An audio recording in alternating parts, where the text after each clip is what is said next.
नमस्कार। चर्चा करते हैं पाठ्यपुस्तक के अर्थ, आवश्यकता, प्रकार तथा एक अच्छी पाठ्यपुस्तक की विशेषताओं की। सबसे पहले नजर डालते हैं पाठ्यपुस्तक के आशय पे। पाठ्यपुस्तक दो शब्दों के मेल से बना है, पाठ्य और पुस्तक।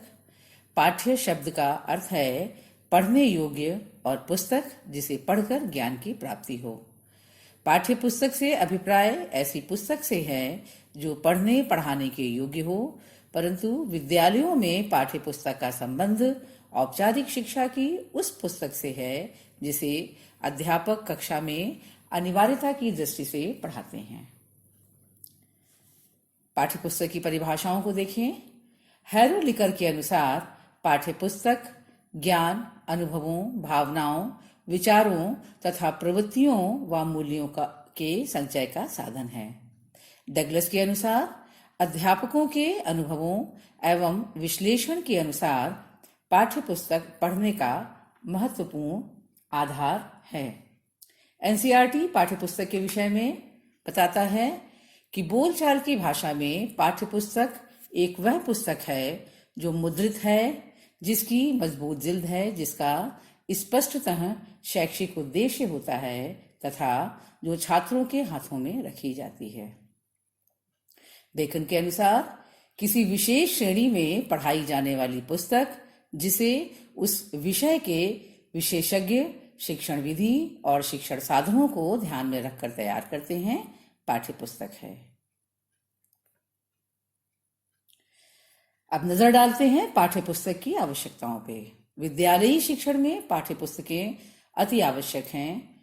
ये पुस्तकें विद्यालय या कक्षा में छात्रों तथा शिक्षकों के लिए विशेष रूप से तैयार की जाती हैं, जो विषय से संबंधित पाठ्यवस्तु का प्रस्तुतिकरण करती हैं। वास्तव में पाठ्य पुस्तक की आवश्यकता मार्गदर्शन के लिए पड़ती है। वर्तमान शिक्षा में बदलते शैक्षिक अंतर्दृष्टि, विचारों एवं शोध करने व उससे प्राप्त नतीजों के आधारों पर पाठ्यपुस्तक को समय समय पर बदलने की आवश्यकता है। पाठ्यपुस्तकें मात्र सूचना आधारित न होकर बच्चों को चिंतन व खुद से करके सीखने अर्थात ज्ञान का सृजन करने के अवसर देने वाले दृष्टिकोण पर आधारित होनी चाहिए। शासकीय शालाओं में बच्चों की पहुंच में पाठ्यपुस्तकें ही एकमात्र सीखने सिखाने का प्रमुख संसाधन होती हैं। इसलिए बच्चों के लिए गुणवत्तापूर्ण पुस्तकों का होना अति आवश्यक है। पाठ्यपुस्तकें वे पुस्तकें हैं जो किसी स्तर के बच्चों की पाठ्यचर्या अनुसार तैयार की जाती हैं। इनमें वे तथ्य एवं सूचनाएं संकलित होती हैं जिनका ज्ञान उस स्तर के बच्चों को देना चाहते हैं। आज की संपूर्ण शिक्षा पाठ्यपुस्तकों के इर्द गिर्द आधारित है।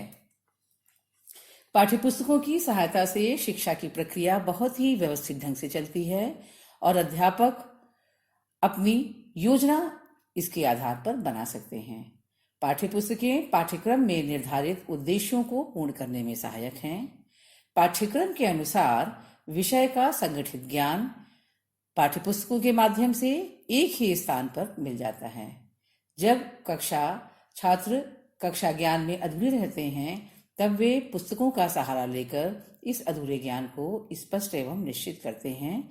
शिक्षक यहाँ पथ प्रदर्शक का कार्य करता है। छात्रों एवं शिक्षकों को पाठ्यपुस्तकों के माध्यम से यह जानकारी मिल जाती है कि किस कक्षा स्तर के लिए कितनी विषय वस्तु का अध्ययन अध्यापन करना है। छात्रों का मानसिक स्तर इतना नहीं होता कि वे विद्यालय में पढ़ाई हुई विषय वस्तु को एक ही बार में सीख सकें। उन्हें विषय वस्तु को कई बार दोहराना भी पड़ता है। इस कार्य में पाठ्यपुस्तकें उनकी सहायता करती हैं।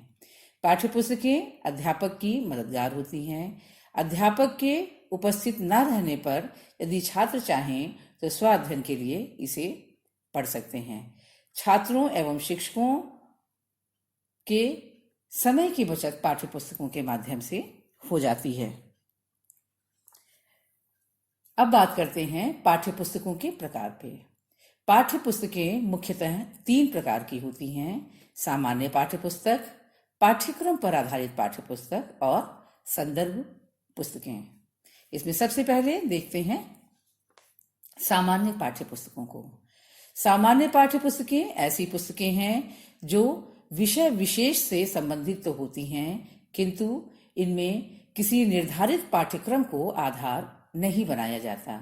इन पुस्तकों में प्रायः किसी विशेष विषय सामग्री की विस्तृत व्याख्या होती है।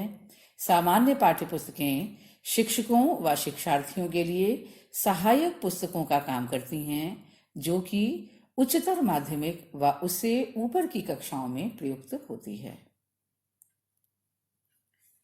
द्वितीय प्रकार की पाठ्य पुस्तकें हैं पाठ्यक्रम पर आधारित पाठ्य पुस्तकें। इस प्रकार की पुस्तकें पाठ्यक्रम से सीधे जुड़ी होती हैं, जो कि किसी निश्चित कक्षा स्तर के लिए निश्चित पाठ्यक्रम के अनुरूप लिखी जाती हैं। प्रायः प्राथमिक व माध्यमिक कक्षाओं में ये पुस्तकें प्रयुक्त होती हैं। संदर्भ पुस्तकें। संदर्भ पुस्तकें वे पुस्तकें हैं जिन्हें शिक्षक संदर्भों के रूप में प्रयोग करता है। ये पुस्तकें उच्च स्तरीय रूप में होती हैं, जिसमें किसी विषय विशेष के संदर्भों के साथ विस्तृत व्याख्या की जाती है। इनका प्रयोग उच्च स्तरीय कक्षाओं व अनुसंधान कार्यों आदि में किया जाता है। अब एक नजर डालते हैं अच्छी पाठ्य पुस्तक की मुख्य विशेषताओं पे।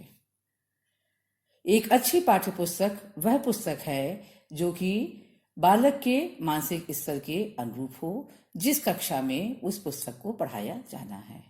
यह भी जरूरी है कि पुस्तक में दिए गए खंडों अध्यायों की स्पष्ट व्याख्या हो, उदाहरण स्पष्ट दिए गए हों, पुस्तक की भाषा सहज व स्पष्ट हो। पाठ्यपुस्तक में यह भी एक बड़ी विशेषता है कि उसमें दिए गए संदर्भ स्पष्ट व विश्वसनीय हों, इनका मुद्रण स्वच्छ हो, अध्यायों का स्पष्टता के साथ विभाजन किया गया हो और पुस्तक का प्रारूप शिक्षण उद्देश्यों के अनुरूप विषय वस्तु को प्रस्तुत करने वाला हो। पाठ्यपुस्तक के लिए यह भी आवश्यक है कि उसमें चित्रों, मानचित्रों, रेखा चित्रों आदि का उचित प्रकार से समावेश किया जाए। एक अच्छी पाठ्यपुस्तक वह पुस्तक है जिसमें विषय सूची, शब्दावली, संदर्भ ग्रंथ सूची, निर्देश आदि का व्यवस्थित और स्पष्ट उल्लेख किया गया हो। अध्याय के अंत में गृह कार्य व अभ्यास प्रश्नों का उचित प्रकार से प्रस्तुतीकरण भी किया गया हो। पाठ्यपुस्तक की एक और प्रमुख विशेषता उसकी कम मूल्य पर उपलब्धता भी है। ये पुस्तकें बाजार में सहजता से उपलब्ध होनी चाहिए, यह भी अति आवश्यक है। निसंदेह विद्यालयी शिक्षण में, उच्च शिक्षण संस्थाओं में पाठ्यपुस्तकों का बड़ा ही महत्वपूर्ण स्थान है। शिक्षा के क्षेत्र में इन पुस्तकों को व्यवस्थित रूप देने, इन्हें प्रशासित करने में तकनीकी सावधानियां बरतनी चाहिए और इन्हें बेहतर से बेहतर बनाने के प्रयास किए जाने चाहिए। Thank you.